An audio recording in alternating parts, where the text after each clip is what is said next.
አደይ ድራማ የፍቅርና የሊዲያ ሴራ ተጋለጠባቸው። ለምለም እንግዲህ የኤላን ሀብል ይዛ ለብዙ ጊዜ ቆይታ ነበር ያገኘችው። እንግዲህ መጀመሪያ ከአደይ ጋር ሲገናኙ አደይ ደግሞ ለሷ ለለምለም ጃኬት ስትሰጣት ከጃኬት ውስጥ ነበር ያገኘችው። ለምለም ደግሞ የኤላ የድሮ ጓደኛዋ ነበርና የሱ ሀብል እንደሆነ ታውቅ ነበር። እሷም ያው ስለ ሀብሉ ኤላ ሲነግራት እንደጠፋበትና እንደተሰረቀ መስጠት አልፈለገችም። ምክንያቱም ከየት አመጣች ሲላት አደይን እንታጋለጥ ስለሆነ አደይን ላለማጋለጥ ወይም ደግሞ ለምለም በፊት ፍቅርን ጸባዋን ስለምታውቃት አብራ ስትማር መጥፎ ሰው እንደሆነች ሸረኛ እንደሆነች ስለምታውቅ ይሄ የፍቅር ሴራ ነው ብላ አደይን ላለማጋለጥ እዛ ቆይታ ነበር ከአደይ ጋር ያለውን ነገር እየጠየቀች ማለት ነው። ዛሬ ግን ሊዲያና ፍቅር ከኤላ ቤት ሄደው ቤቱ ሲበረብሩ ኤላ ደርሶባቸዋል። ሁለተኛ ደግሞ ባርኮትም ፍቅርን ደርሶባታል፣ አስፈራርቷታል ማለት ነው። አሰላሙ አለይኩም ወራህመቱላሂ ወበረካቱ። ውድና የተከበራችሁ ቤተሰቦች እንዴት ናችሁ? ከኔ ጋር ሁሉ ሰላም አልሐምዱሊላህ ረቢል ዓለሚን። በያላችሁበት አላህ ሰላማችሁን ያብዛላችሁ እያልኩኝ አደይ ሰራተኛው እንግዲህ ድራማ አደይ በጣም ትዕግስቷ በጣም ኦቨር እያለፈ ነው። ምክንያቱም ትዕግስት ማድረግ ይኖርብናል። ትዕግስት ጥሩ ነው፣ ግን ደግሞ ድንበር አለው። ሁሉም ነገር ልክ አለው ማለት ነው። ትዕግስት ይሻለናል ብለን ትዕግስት ማድረግ ለለብን ነገር ትዕግስት በጣም እኛኑ ይጎዳል። ትዕግስት ራሱ የራሱ ድንበር አለው። ሁሉም ልክ አለው። ሁሉም ነገር ልክ አለው እና ትዕግስት በጣም ስንታገስ እኛን ራሳችንም የምንጎዳ ከሆነ መታገስ የለብንም ማለት ነው። አደይ እንግዲህ ከጀመረ የጀምሮ መታገስ ነው። በቃ ዝም ብላ እሷ እየተጎዳች እሷ ህይወቷ ላይ ጉዳት እየደረሰባት ራሱ ትታገሳለች እንዴ? ምክንያቱም የምንታገሰው ነገር አለ፣ ማንታገሰው ነገር አለ ማለት ነው። ከመጀመሪያውም እንግዲህ ኤላን ያስደበደበችውና እንዲዘረፍ ያደረገችው ፍቅር ናት ማለት ነው። እና ፍቅርን ዘለቀ እንዲደበድብ ያደረገችው ፍቅር ናት። ከዚያ ከሰረቁ በኋላ ሀብሉን ሊዲያና ፍቅር እነ ኤላ መጥተው ከባርኮ ጋር ሲያስፈራሯቸው ሄዶ ተቀበሏቸው ማለት ነው።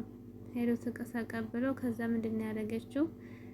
እነ ፍቅር እሷ ሌባ እንዲያትባል ወይም ደግሞ ፍቅር ላይ ራሷ ላይ እንዳይጠመጠባት ይሄ ነገር ምንድነው ያደረጉት? አደይ ወደ ኤላ ቤት ስትሄድ ጃኬት ትሰጣታለች ማለት ነው። የአደይ እህታማ ነበርና ድንገት ሲደውላት ተቻኩላ ስትሄድ ያን ጊዜ እንግዲህ ያን ጃኬት ፍቅር ትሰጣታለች ማለት ነው። ያን ጃኬት ደግሞ እሷ አላስተዋለችውም፣ ለብሳ ትሄዳለች። ውስጡ ነበር እንደዚህ ያደረገችው ፍቅር። እዛ ኤላ ቤት ከጃኬት ወርቅና ከኤላ ታገኛት። እንደዛ ሲሆን ያው እሷ እንደወሰደችው ይታወቃል። አደይ መጥፎ ለማስደረግ ነበር። ነገር ግን ጃኬቱ ደግሞ ለብሳው እህቷንም ሸኝታ ከኤላ ቤት አውጥታ አደይ መንገድ ላይ ስትሮጥ የኤላ የድሮ ጓደኛው እሷም ችግር ደርሶባት ይገናኛሉና ለምለም ናት ማለት ለምለም እንግዲህ ችግር ደርሶባት አደይን ስታገኛት አደይ ደግሞ ለሰው መልካም መዋል ያው ለራሷና ለምለም ድንገት ከቤት ወጥታ ነበርና የወጣችው ከምትሰራባቸው ሰዎች ቤት ተጣልታ ጃኬት አለበሰ ነበርና ጃኬቷን አውልቃ ለለምለም አለበሰቻ ማለት ነው። በዛ ሁኔታ ከተለያዩ ከዚያ ለምለም ያንን ለምንትኑን ሀብሉን ስታገኝ የኤላ መሆኑን አወቀች ማለት ነው። እንግዲህ ዝም ብላ ደርሳ እሱን ቢነግራትም ሀብሌ እንደዚህ ሆንኩኝ ተሰራራኩ ምናምን ቢላትም አልሰጠችም። ተይታ መጣሽው የሚባል ጥያቄ አለ ከአደይ ስትል አደይ ደግሞ ዝማል። አደይና ደግሞ ዘለቀ ዘመድ ናቸውና አስቸጋሪ ነው። ከዛ ያለውን ነገር ለማጣራት ለምለም ምንድን ያደረገችው ሀብሉን ከሷ ጋር ቆየችው ማለት ነው። እዚህ መሀል ያንን ሀብል ፍቅርና ሊዲያ ከአዴ ሲፈልጉ አዴ ጋር የለም። ምክንያቱም አዴ ምንም አታውቅም። ጃኬቱን ለበሰችው አሳልፋ ለለምለም ሰጠችው ማለት ነው። አታውቅም ማለት ነው። ከዚያ በኋላ እንግዲህ ዘለቀ ደግሞ እነ ዴቭ እና ኤላ ሲጠይቋቸው ምንድን ነው ያሉት? ለሊዲያ እና ለፍቅር ሰተናቸዋል ብለው ይላሉ ማለት ነው። ከዚያ በኋላ እንግዲህ በስተመጨረሻ ኤላ ሀምጡ ብሎ እነ ፍቅርን ሲይዟቸው፣ ፍቅርና ሊዲያን ሲይዟቸው ከአዴ ጋር ያንን ሀብል ለመውሰድ የማያደርጉ ጉድ የላቸውም። በየክላሱ ይገባል። እንግዲህ ፍቅርና ሊዲያ ወደ እነሱ ነገር ሊመጣ ሲል ምንድን ነው ያደረጉት? ከአደይ ያንን ሀብል ለመውሰድ ነበር የፈለጉት ማለት ነው። ከዚያ አደይ ጋር ሲያጡት እንግዲህ ለምለም ጋር መሆኑን እርግጠኛ ሲሆኑ ለምለም ደግሞ ልትሰጣቸው አልቻለችም ማለት ነው። ተጠንቅቃ ነው የያዘችው። ከኤላ ቤትም ሲሄዱ ልብሷ ጋር ሁሉ ነገር ሲያጡ ምንድነው እንግዲህ የወሰኑት የኤላን ቤት እንዳለ መበርበር ነበር። ቁም ሳጥንሽ፣ አልጋሽ እንዳለ መበርበር ነበር የጀመሩት ማለት ነው። ያንን ሲበረብሩ እንግዲህ ኤላ ደርሶባቸዋል። ያው ሁሉም ነገር ተቆጥቶ ሲያስወጣቸው ከዚያ እንግዲህ ሳሱ ቤት ወደ እነ ፍቅር ቤት ሲሄዱ ሊዲያ እና ፍቅር ደመቀ ደግሞ ይዟቸዋል ማለት ነው። ደመቀ ደግሞ ያስፈራራቸዋል። ከዚያ ሲያስፈራራቸው እንግዲህ ፍቅር ፈርታለች፣ ያጋልጠኛል ብላ ማለት ነው። ከዚያ እንግዲህ ሊዲያን ሸኝታ እሷ በገንዘብ ተደራደረችው ደመቀ ማለት ነው። እሺ እስማማለሁ ብላ ከአደይ ጓደኛ ጋር ጠበቁት። የአደይ ጓደኛ ደግሞ አደይ የሆነ ነገር እንድትባል አይፈልግም። ከዚያ በኋላ እንግዲህ እንትና አደይና ለምለም እንዴት እንደመስጠት እንዳለባቸው ሲመካከሩ ደብ ደረሰባቸውና ያንን ሀብል ያዘ ማለት ነው። ከዚያ በኋላ እንግዲህ ሁሉም ተሰብሰብ ኤላ እንግዲህ ለምለም እንደሆነችና አደይ ምንም እንደማታውቅ ዴቭ እየነገረው ነበር ለኤላ እና ኤላ በለምለም በጣም አዘነ ማለት ነው። እስከዛሬ ለምን አልነገርሽኝ መሰጠሽኝ ብሎ በጣም አዘነ።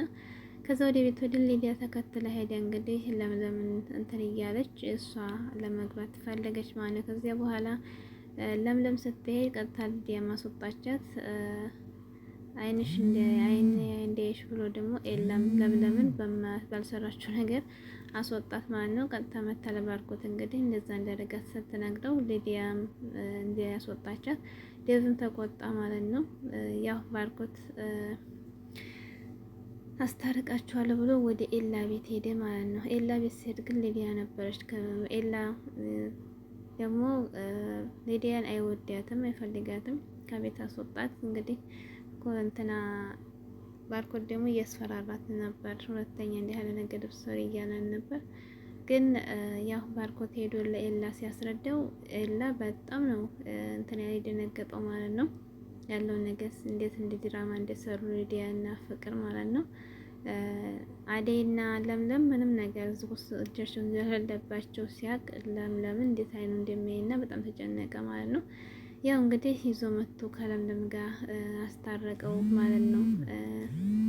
ባርኮቴ አስታረቀው ማለት ለምለምና ኤላን አስታረቃቸው ማለት ነው። ነገር ግን ይሄን ደግሞ ያደረገችው ይሄን የታወቀ ያደረገችው ለምለም ናት። አሁንም ይሄ ሁሉ ሲደረግ ግን አደይ ዝም ነው የምትለው ማለት ነው። እንዴት አደይ ጋር ሊገኝ ይቻላል? እንጂስ ጋር እንዴት ሊገኝ ይቻላል? ተብለው ስትጠየቁ ለምለም ከአደይ ከሰጠቻት ጃኬት ውስጥ እንደተገኘ እንዲሁ ደግሞ ጃኬቱን ደግሞ ፍቅር እንደሰጠቻት ነበርና ይሄን ራሱ ዝም ነው ያለችው አደይ ማለት ነው። ለምለም እሷ ለሷ ብላንተ ይመስዋት እየከፈለ አደይ ግን ዝም ትላለች እንዴ? ትዕግስት ባለበት ነገር ላይ ትዕግስት ማድረግ ባለበት ላይ ታርግ። ግን የዚህን ያክል ትዕግስት ይሄ ጥሩ አይደለም። ምክንያቱም በእርግጥ ለሰዎች ትዕግስት ጥሩ ነው፣ ግን ደግሞ አንድ ሰው ለኛ ብሎ እየተጎዳ ለምለም እኮ እዚህ ውስጥ ለሷ ብላ ነው እንጂ እንዲያገኘች መስጠት ትችል ነበር። ስለዚህ ለምለም ለሷ ብላ እንትን እያለ ሀቁ እንደወጣላት፣ ምክንያቱም የፍቅርን ጸባይ ስለምታውቅ ማለት ነው። እና እንትና አይዴ ደግሞ ትዕግስት የዝክን ያክል መታገስም ጥሩ አይደለም። እኛም ጎርተን እኛም ተጎርተን እሷም ተጎርታ ለምለምን የምትጎዳት ነበር ማለት ነው። ግን ለምለም ተናገር ያለቻት ተናገሬ ማለት ነው። ግዴታ እንትና ደመቀን ስጠይቀው ሊዲያና ፍቅር ሰጥቻቸዋለሁ ብሎኛል ስትለው ባርኮት ቀጣይ ሁሉ ሴራ የፍቅር እንደሆነ አወቀ ማለት ነው። ከዛ በኋላ እንግዲህ ሰላም ወረድና አደይ ትዕግስቱ በጣም ሲበዛ ያስጠላል። ትዕግስት አለቀጠም ሲበዛ መታገስ ባለብን ሰዓት ወይም ደግሞ የተወሰነ ታግሳለን፣ ግን ትዕግስት ደግሞ ተበዛ ደግሞ ወደ መጥፎ ይሄዳል ማለት ነው። ትዕግስት ታብዥ ነው አደይ ላይ እንደኔ የምለው ማለት ነው። ሁሉን ታግሳ አስተመቼ የተወሰነ ግን እንታገሳለን፣ ቢያንስ ግማሽ እንታገሳለን።